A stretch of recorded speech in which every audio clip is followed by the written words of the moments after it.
Saudamos a todos com a paz do Senhor Jesus Cristo. Vamos aqui dar início a mais uma reflexão. Livro do Gênesis, capítulo 6. Livro do Gênesis, capítulo 6, do 5 ao 17. Livro do Gênesis, capítulo 6, do 5 ao 17. Do 15, do 5 ao 17. Capítulo 6 do livro do Gênesis, do 5 ao 17. E viu o Senhor que a maldade do homem se multiplicara sobre a terra, e que toda a imaginação dos pensamentos de seu coração era má continuamente. Então arrependeu-se o Senhor de haver feito o homem sobre a terra. Isso lhe pesou no coração. Disse o Senhor: destruirei de sobre a face da terra o homem que criei, tanto o homem como o animal, os répteis e as aves do céu, pois me arrependo de os haver feito. Noé, porém, achou graça aos olhos do Senhor. São estas gerações de Noé. Era ele homem justo e íntegro, em sua geração. Noé andava com Deus. Gerou Noé 3 filhos, Sem, Cão e Jafé. E a terra, porém, estava corrompida diante de Deus e cheia de violência. E viu Deus que a terra estava corrompida, pois todas as pessoas haviam corrompido a sua conduta sobre a terra.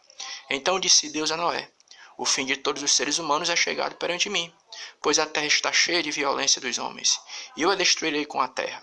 Faze para ti uma arca de madeira e de cipreste, e farás compartimentos na arca, e a revestirás de betume por dentro e por fora, e desta maneira a farás. O comprimento da arca será de 300 côvados, e a sua largura de 50, e a sua altura de 30. E farás na arca uma janela, e lhes dará um côvado de altura. A porta da arca porás no seu lado, e farás o primeiro, um segundo e um terceiro andar.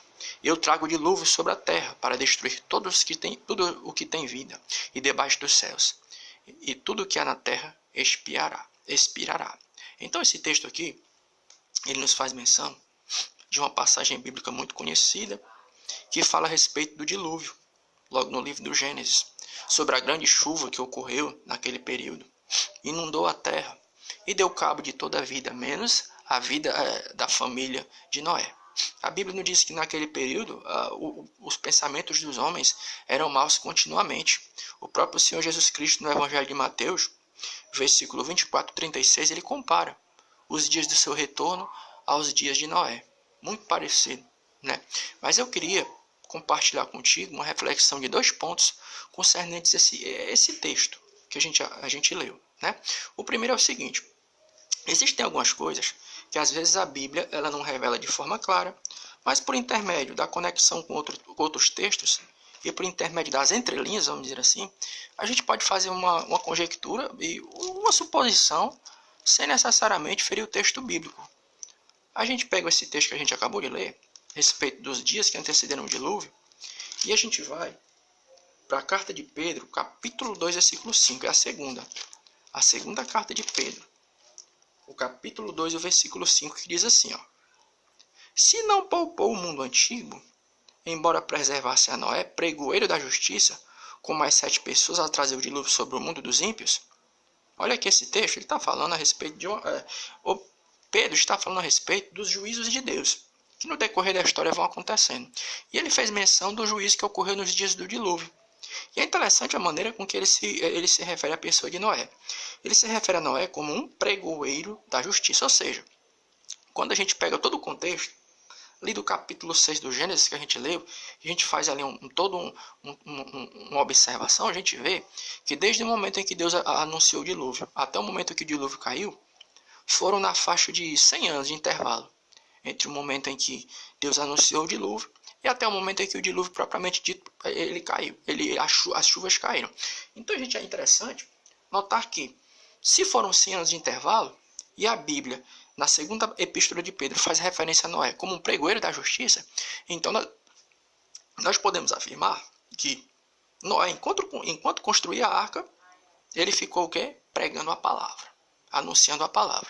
E é interessante que somente a família de Noé entrou na arca. Então, se Noé pregou a palavra e somente a sua família entrou, então dá-se entender o quê?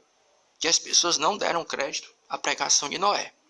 Era Noé pregando e o povo com certeza chamando ele de doido, de maluco, né? As pessoas não deram crédito à sua pregação. Eu digo isso porque a gente criou, no meio cristão, aquela linha de pensamento que diz que todo pregador de sucesso, a partir do momento que ele prega, a sua palavra tem que ser aceita, multidões têm que se renderem ante a ministração da palavra. Não é bem assim. A palavra de Deus está repleta de exemplos de pessoas que ministraram a palavra na unção, falaram a verdade, mas a sua mensagem não foi ouvida. O profeta Jeremias, o próprio Estevão, em Atos dos Apóstolos, capítulo 7, ela está cheia de referências assim, de situações assim. 2 Tessalonicenses 3:2, olha o que aqui Paulo diz. 2 Tessalonicenses 2:5.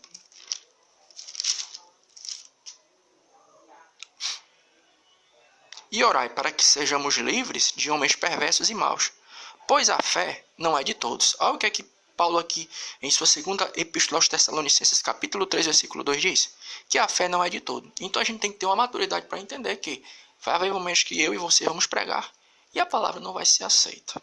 As pessoas vão fechar os seus corações para a palavra. Isso é muito interessante para mim e para a tua vida.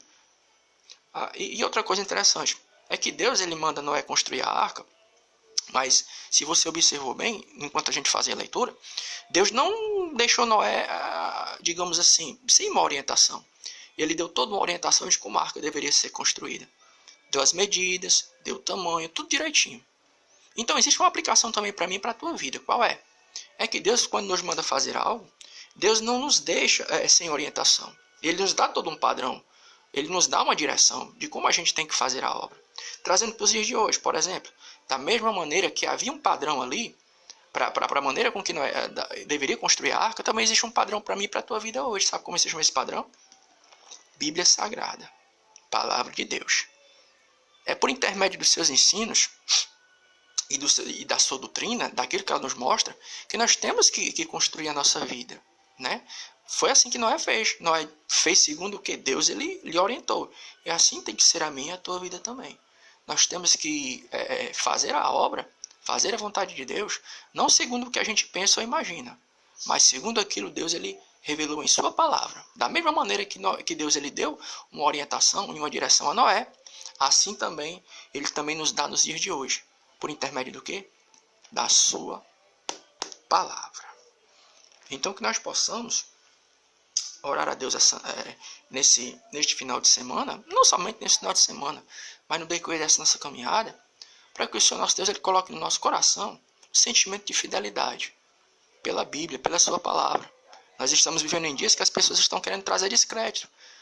Aliás, isso não é nem coisa dos últimos dias, não. Isso já é uma coisa que vem ocorrendo no decorrer da história, né? Você vê que a Bíblia está sempre sendo alvo de descrédito, as pessoas tentando pôr dúvidas naquilo que ela ensina. Mas a gente vê que não é bem assim. Ela realmente é a palavra de Deus. E é por ela que nós temos que nos espelhar. Então nós agradecemos aqui a atenção de você que está passando por aqui essa noite.